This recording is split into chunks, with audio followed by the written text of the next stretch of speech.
We are live. Welcome. Okay, so I'm Hannah LeGree, and I'm here because I'm running for 3rd District City Council in Lexington, Kentucky. And we are talking to people about issues that are important to our city. So I want to start by welcoming Amy Sohner. Amy is the Executive Director of Bluegrass Greensource. And we are so glad to have you here today, Amy, to talk about environmental education, sustainability, community engagement, our habits, and then the work you all do all across our community to make it a better place. I want to make sure to note that this is not an endorsement. Amy is here to share resources and to share more about the work they're doing about Bluegrass Greensource in general. And we will share resources in the chat afterwards as well. So if you hear something that you want to know more about, we'll make sure to have that information available. So welcome to everybody who's tuned in as well. We want to make sure that you share questions with us. And if you have good ideas that you want us to know about, we want space for your voices as well. Amy, I'm going to turn the floor over to you so you can introduce yourself, and then we'll go into questions. That sounds wonderful. Thank you very much for having me, Hannah. I'm excited to do this. Any chance that we can talk about Bluegrass Greensource and help spread our message is very, very welcome. So I appreciate that. So I'm Amy. I have been with Bluegrass Greensource since essentially its inception. I started just a few months after it was actually founded. And so I'm really excited to have watched it grow and see the change in the community and change in the region and change in me and the organization as we've moved forward over the last 19 years, which seems like a really long time. I am the director, and we have a staff of 13. Our mission is to empower the bluegrass to create a sustainable environment. So our role is really to get you to understand that you can make a big difference in our local environment. So we're not working in Frankfurt, we're not working in DC, we're not working with city council to change any policies. And so again, I appreciate the non-endorsement part because it's very important to us to keep political and education separate. We do believe, and all environmental educators should believe, that advocacy and education are very different things. They are not the same. And so we don't want to tell you what to think. We want to tell you how to think and how to come to your own conclusions about whatever it might be.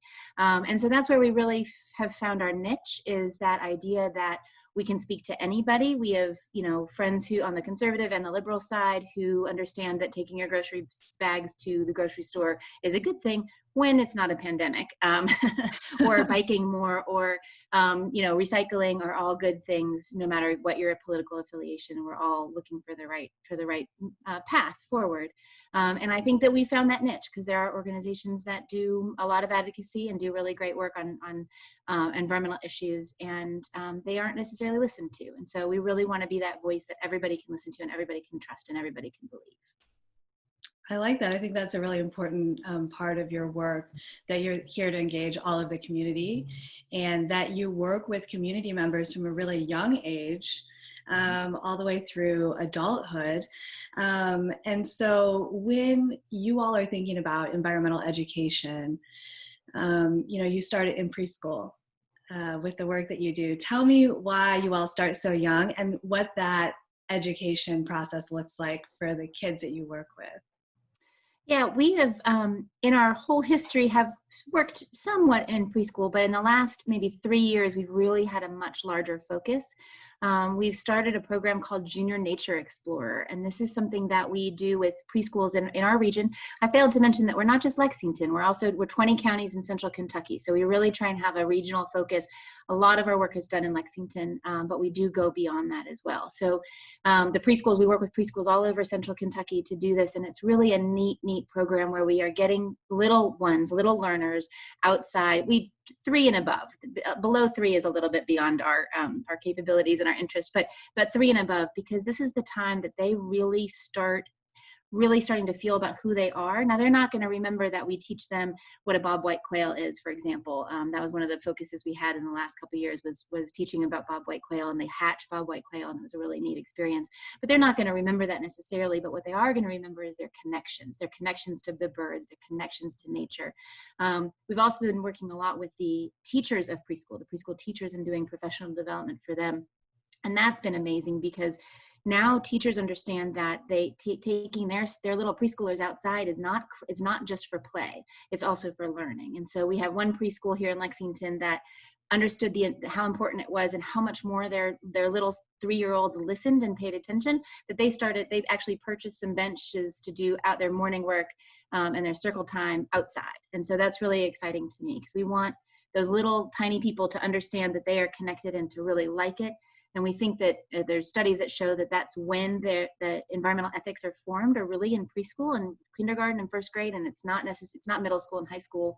That may be when they blossom and bloom, but their actual foundations are formed really, really early on. So we're excited to get them early on, and they're such a joy, most of them, to work with. Yes, this is something that came up in my conversation with Mary Arthur when we were talking about trees and the tree canopy.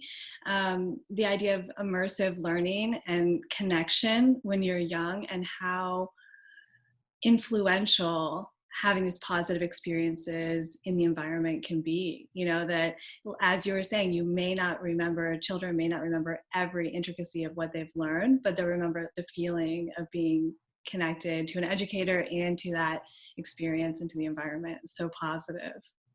Yeah, it's really, really neat. And it's amazing that even the preschoolers come in with preconceived notions that are quickly dispersed. So we do a program where we do composting with worms, or vermicomposting. We do it with all ages, but the preschoolers especially, we'll bring in the worms and we'll show them, and they get to look at the worms and hold the worms and feel them and all of that. And inevitably, a third of the class won't touch the worm at all. We'll just stand back and say, ew, it's gross. And inevitably at the end of it, all of them are playing with the worms and touching them and understanding them and seeing them. So it's really neat to see that transition from their preconceived notion, even at 3 or 4, and how it actually ends up being at the end of it. Middle schoolers, it's harder to go all the way over to touching them all the time, but preschoolers, it's easy. Now, you mentioned your work with vermiculture, for example, composting. That moves over into your realm of adult education. And we had a question on the council page, actually, about composting. And I remember very clearly now, Amy and I were talking. I briefly worked at Bluegrass Greensource, and I got to see the city's composting pad and learn about recycling and learning about our waste management system. That was a really big deal for me, just as a person, getting to work there and learn a lot. And I'm interested in the kind of adult programs you have going on. People have asked me about composting. People have asked about rain gardens.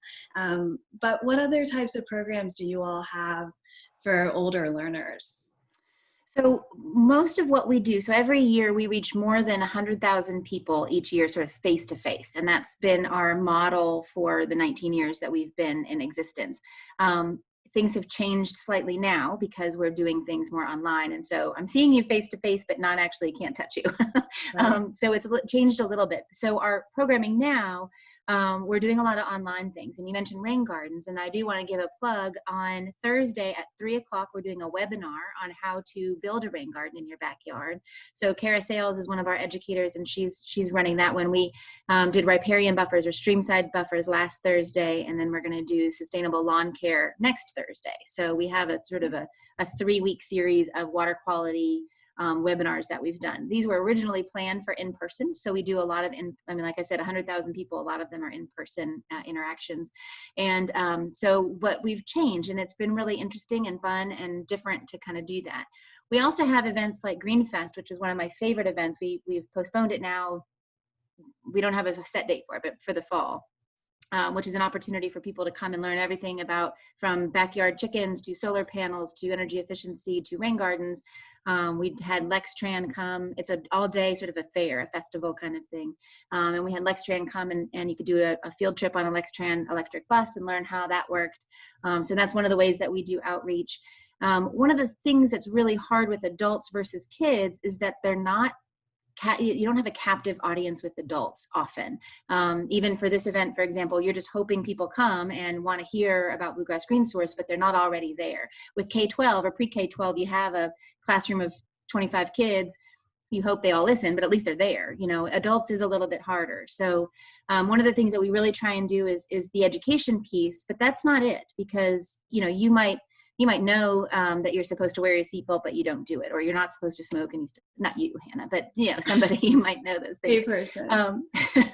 But the key is to how do we get people to actually change their behavior too. So that's the really crux of it. And so we've done a lot of research on behavior change methods and social marketing, and really trying to understand what it is that motivates people to do the things. Because it's not, if it's winter and your compost pile is at the end of your backyard, you're probably not going to go, or you might not go walk all the way across your yard to go to your compost pile. So how do we encourage those behavior changes to do it? So we do a lot of our work on that, is understanding what the behavior is that we want to change, what the barriers are to that behavior, and then how do we address fixing them.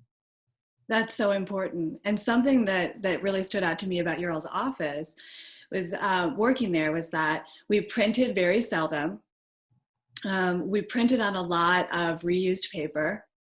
We unplugged and turned off everything at the end of the day. And we used cutlery and dishes that we always washed and reused. And those are, and something that stood out to me, and I want to talk to you more about this idea of behavioral change, something that stood out to me is that it was an office-wide culture. Like, this is just what we do to live out our values. And so when you all are thinking about your motto of small changes, big impact, and thinking about how do we take this research about behavior change and put it into practice, what are some things that you've learned? And tell us about that motto. Yeah, well, so what we've found is that, and I feel this every day too, but what we find is that, you think about climate change, or you think about these really, really giant issues that we're all facing and impact us every day, even though we're in a landlocked state. And it's so big, it's so amazingly giant. And how does one person really make a difference in that aspect? And so what we try and do is, again, since we're not policy related, we're really behavior related. And we're really trying to get individuals, whether they're preschoolers, 12th graders, or adults, to understand their connection to their local environment, and then also how to do things better.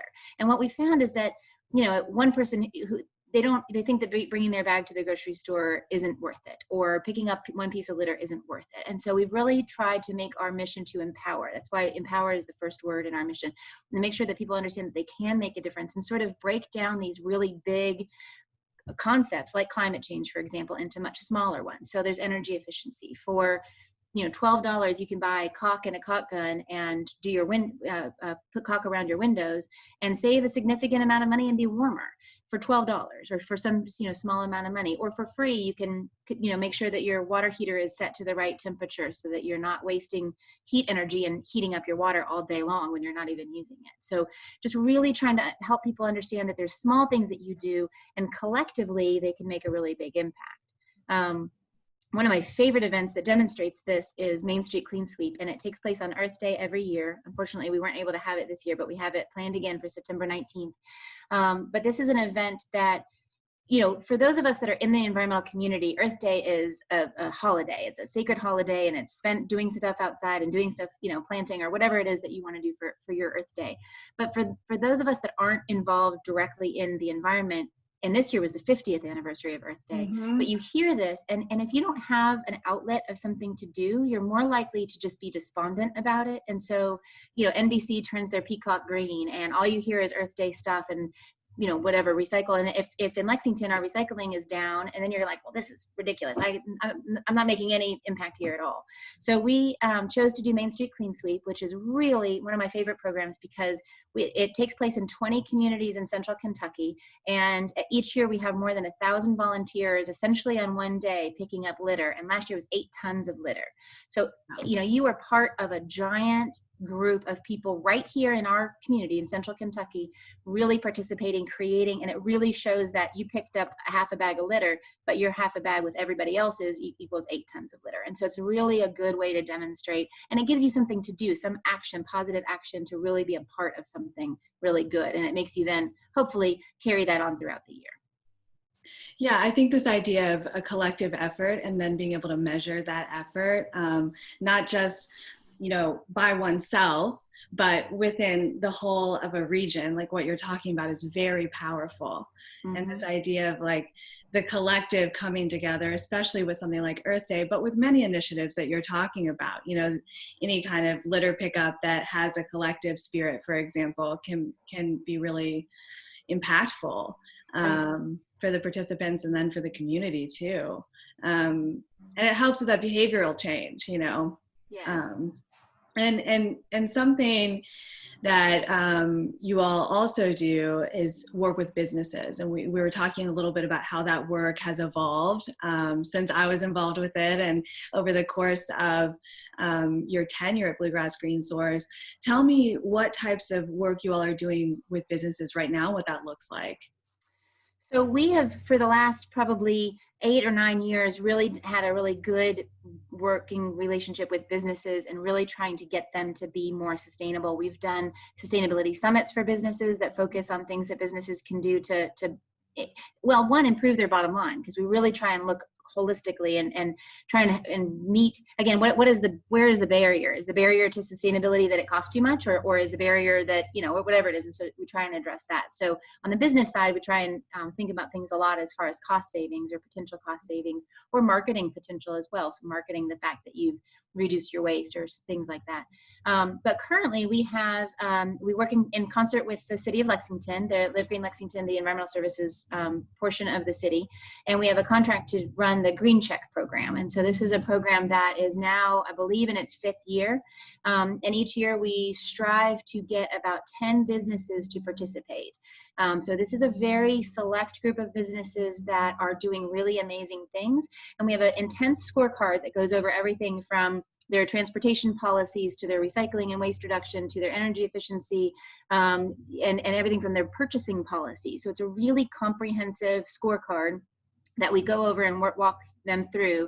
And then businesses can either qualify as a member business, which is sort of the baseline, and then also bronze, silver, and gold. So I think we have, and I should have looked this up beforehand, but we have 2 gold certified businesses in Lexington. This is only offered to Lexington because it's a program of the city of Lexington. But it's been really interesting to see these businesses and what amazing things they're doing, and then to promote them too. So we do networking events with not just the Green Check businesses, but with other businesses that want to learn about Green Check. And we'll go, we went and visited the solar farm at East Kentucky Power in Winchester. We go to the wastewater treatment plant, the recycling center here, things like that. So it's been a really neat way to actually connect with and promote the businesses that are doing way over and above what the necessity is. And so the businesses who are interested in learning more about changing their practices or getting involved, they get to go on these tours that you've mentioned, or they have to qualify? They do, but they're also open to other people too. So okay. The Green Check businesses get first dibs when it's a field trip kind of thing, but other businesses can join as well and go on it too. Yeah, I think any chance that community members have to get to go to water treatment, to go to recycling, to understand the mechanisms that make our waste management run, that's so instructive. And my favorite was going to the water treatment, because they showed us all the things that they found. Like they have this amazing like museum like archive, like here are all the weird things we found in the water, when we've been filtering it. But it also gives, I think, it gives people a lot of respect for what it takes to make those systems run, and then what we can do to be better stewards of them as well. Yeah, absolutely. We try every chance we can. Especially recycling seems to be the one that seems to be the hardest for people to wrap their minds around, because there's so many misconceptions about, well, my recycling got picked up by the trash today, or it doesn't really go anywhere, or nothing really happens to it, or whatever. There's just seems to be so many misconceptions about the reality. And anybody who goes to the Lexington Recycling Center can really see an amazing amount of stuff that is being recycled, but also the things that shouldn't be recycled that are in there at the same time. It's really a visual representation of the way things are going and the way that what we need to change. And it's really, really neat. And so I think that from what I understand, and I don't want to speak for the city, but I think that the city is planning to really ramp up their tours, or we're planning to ramp up their tours. And hopefully once we get back to normal, we'll do that again, because it's an amazing thing to see that in person. Agreed. And I think it's important to learn a little bit more about where does the recycling go and where does it not go and why, and like the money part of that is real. You know, it when we think about, well, why isn't there recycling? It's like, well, it's about a whole stream of where is the recycling sold, what are our systems after the behaviors are changed and it's sent to our facility, you know. It's a big network of channels that have to all be working. Yeah, absolutely. Absolutely. Yeah. So, you know, you mentioned earlier, Amy, the way in which your programs have changed a little bit. Are there any programs that you want to share that I know you've talked about a couple, but you want to be on people's radar? Well, I want to just sort of say a few that are coming up soon, because I think that that's a little bit easier way to be on your radar. So like I said, we have this water quality series that we're doing right now. So Thursday is rain gardens, and next Thursday is green lawn care. So how to maintain a healthy lawn while being as nice to the environment as possible. Mm-hmm. But then we also have currently going on a Greenforce training, and Greenforce is our volunteer group. And it was really interesting because we had these Greenforce trainings planned, and it's a series of trainings, and you can listen to them and not be a volunteer, or you can listen to X number of them and become a volunteer. You know, it's sort of like a class system, and if you complete enough, then you become a special volunteer, but you can just come and listen to them anyway. And they're really interesting. And so these are an opportunity. Next Tuesday is actually sustainable behavior change. So how is it that you can make your behavior, how can you get people to change their behavior? And so that's what we're doing next Tuesday. And then then I think it's going to be tonight actually, is about water quality. We just missed it, but they did one about water quality. One is about recycling. One is about energy efficiency. So these are just sort of general ideas that we want our volunteers to understand before they go out in the community and represent us. But again, it's really interesting to people who are sort of on the fringes and are interested, but may not know all of the details or want to know a little bit more. So our website is bggreensource.org, and there is a calendar of events on every page, and it lists all of the Greenforce trainings and the subjects, and then also lists the webinar kind of things. And so those are the immediate things that are coming up.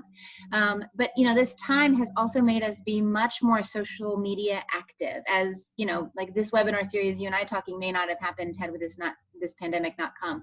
So we've learned to sort of do an about face and are much more active on social media. We've always been active, but now we're, you know, posting on Facebook 2 or 3 times a day, on Instagram more often. And we're doing a lot of how-to videos. We're going to do one, I think it's airing on Thursday, whatever day, I don't even know what day it is today, about paper making. So how do you make paper? You know, we can't recycle paper as easily now in Lexington. So how is it that we make our own? And so we're going to do a demonstration on that. Today was how to make a birdhouse. We did how to make beeswax wraps, how to make your home hand sanitizer, you know, things like that. So those are the more immediate things that we're doing right now to stay engaged. And I imagine that some of these how-tos could be done with families. When I was a little girl, I spent a lot of time making my own paper. And it can be a pretty fun project. Like, for example, if you're building something, if you're making your own paper, if you're making your own hand sanitizer, these are almost like hands-on. If you're homeschooling, these are good lessons, right? We're talking about science and process. Yeah. I took my kids, my daughter, my 7-year-old, around with me, and she taught everybody how to get rid of invasive species. So that's how we work as a family. There we go. Yeah. What about stink bugs? That's a tough one. Oh, we just bought a little vacuum cleaner, like not a cordless one, like a dust buster. That's what I did. I don't know. Yeah. Stink bugs are awful. I live in the country though, so it's a terrible. I don't know. Yeah, I mean, that's just, well, luckily I only have a couple crawling around here right now. So, you know, so we have a couple of questions. I want to make sure that we get to them from folks. One is a question for me and one is a question for you. Sure. Well, I'll ask this one because I know this is Kentucky Gives Day, And thank you for that. yes, and the question is, how can someone get involved? And you did mention the Green Forest trainings, and what kind of resources do you all need right now? Volunteers, donations, advocates? What are you thinking in terms of your needs? Well, any nonprofit director that doesn't say they need cash is wrong. So we always need funding. And in fact, one of the things as a nonprofit that some people don't always think about is that unrestricted funding that comes from donations from people, and that allows us to do the things we never go beyond our mission, but often when we have a grant or a contract, we're really beholden to what that grantor or that contractor wants us to do, or what county that person wants us to work in, and that kind of thing. And so anytime we can get unrestricted funding, it really allows our staff to address the actual needs that they see in sort of a real-time way. So money from people is really important. Volunteers, that's the other way that we're doing it, and sharing and liking and sort of engaging with us on social media are the ways that we are looking for things right now. Our volunteer program was ramping up. We've never been great about using volunteers other than sort of the Main Street Clean Sweep kind of model.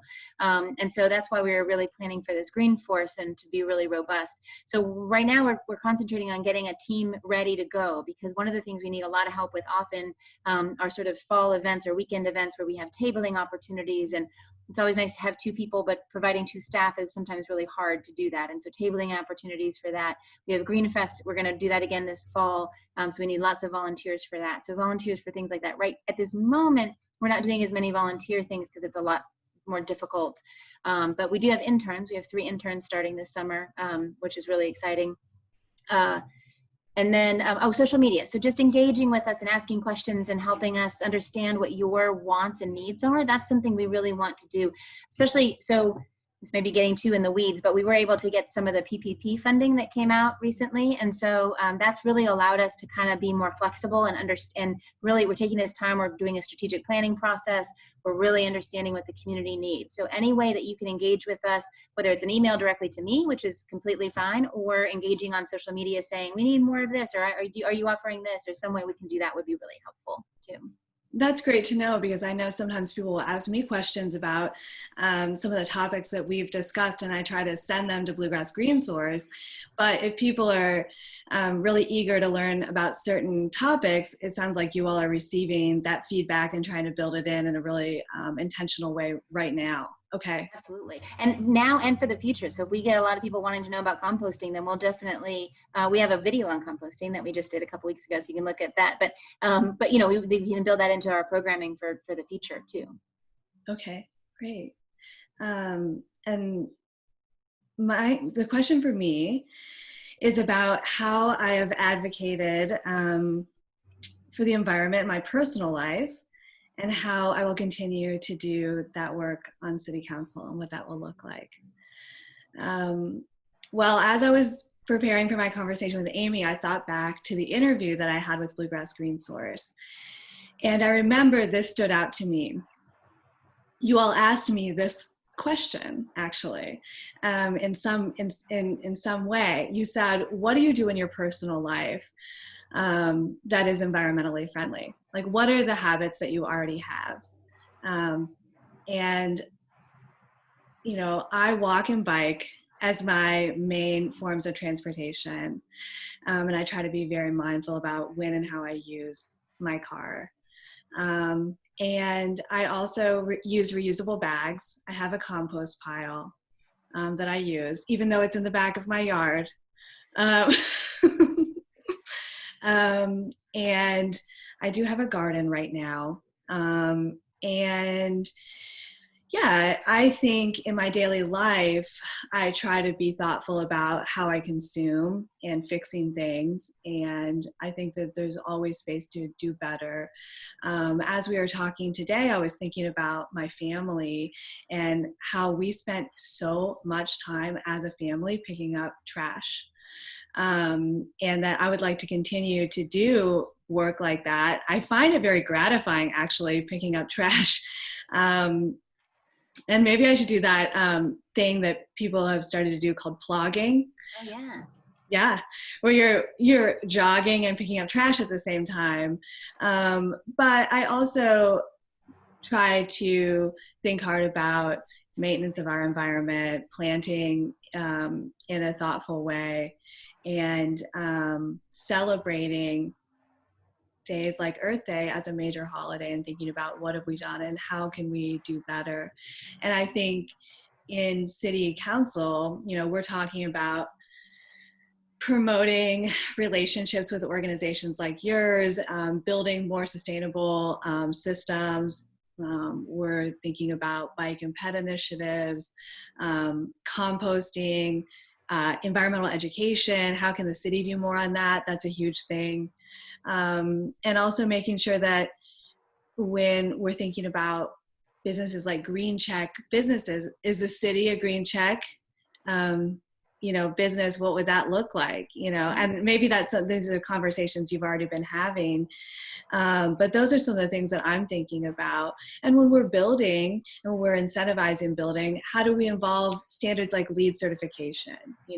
How do we assist in helping to change people's habits on a really large scale with what we're constructing, and then on an interpersonal scale with our expectations and our practices. And we've talked about some of those ways, even in a business place, what you all do at Bluegrass Greensource, with how you use your space and how you use your resources just as a business.